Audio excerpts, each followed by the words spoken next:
Bien, 53% non 55% des Français favorables au rétablissement de la peine de mort. Vous avez vu ce sondage Ipsos. Oui, tout à fait. Vous dites que moi je ne souhaite pas le rétablissement de la peine de mort. Oui, à titre personnel, j'y suis opposé. Je suis favorable en tout cas à la perpétuité réelle. Vous demandez dans tous les cas un référendum ou non, pas du tout. Non, pas du tout. Qu'est-ce que vous demandez? Nous sommes favorables à la perpétuité réelle. Oui. Maintenant, pour rebondir sur le sondage, en France. mais maintenant mais elle n'est jamais appliquée. Elle est appliquée pour Michel Fourniret, 2-3 autres personnes. En tout cas, la moyenne, avec des peines de sûreté qui vont entre 20 et 30 ans. Aujourd'hui, la moyenne, c'est 20 ans. Assortie d'une période de sûreté illimitée. Qui n'est jamais appliquée. Parce que la criminels en France. Voilà. Sur combien de...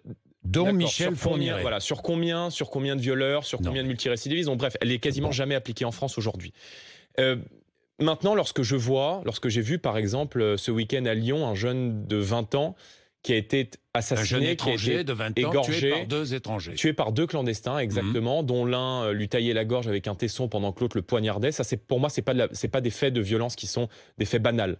Ce sont des faits qui traduisent un ensauvagement de notre société. Et lorsque les Français voient ces faits dans l'actualité, lorsqu'ils voient qu'à Nantes, il y a quelques jours, par exemple, un violeur multirécidiviste qui était condamné à 18 ans de prison, qui a été condamné à 12 fois pour viol et ressorti au bout de 12 ans. Et la première chose qu'il a fait en ressortant, c'est évidemment de violer et d'assassiner une gamine de 15 ans. Eh bien, je comprends que les Français aujourd'hui aient une aspiration, majoritairement dans ce sondage, à la peine capitale, parce qu'il n'y a plus d'autorité aujourd'hui dans notre pays et que l'État a totalement démissionné. Pourquoi êtes-vous contre ? Parce que je veux dire aux Français que le programme de fermeté pénale... C'est une vengeance institutionnalisée, comme le dit Christophe Castaner. Oui, mais il se trompe dans la tribune qu'il a fait dans le JDD, il se trompe.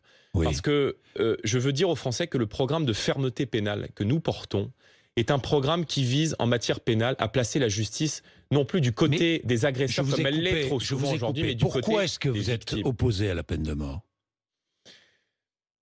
Parce que c'est une conviction qui me fait dire que... Parce que c'est une conviction qui me fait dire que déjà le droit à l'erreur, il existe. Voilà. Déjà le droit à l'erreur, avec la peine de mort, il existe.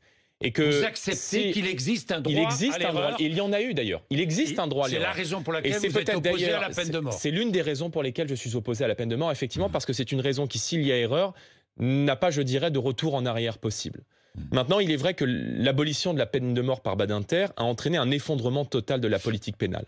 Et aujourd'hui, les Français, ils ne supportent plus de voir des multirécidivistes, de voir des délinquants et des criminels que les magistrats remettent en liberté, qui sont passés 5, 10, 15 fois devant le commissariat, par la case de la garde à vue, devant un juge, remis en liberté, alors qu'il représente un danger pour la société française. Les Français ne supportent plus de voir aujourd'hui des magistrats utiliser la culture de l'excuse pour remettre en liberté des gens qui représentent un danger pour la société française.